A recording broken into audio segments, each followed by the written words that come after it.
And that's it for sessions and for this course section.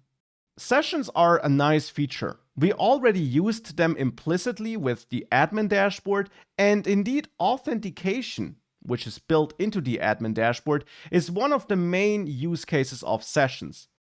But you can use them for anything, for any user-specific data, which you don't necessarily want to store forever, which you don't necessarily want to manage with a model. For such kind of data, you can use sessions.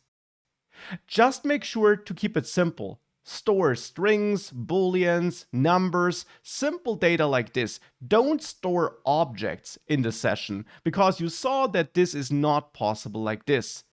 And whilst there would be ways of making it work, it's generally not the idea behind sessions. Instead, store simple data to enrich your application and make sure that you can add the features you're looking to add.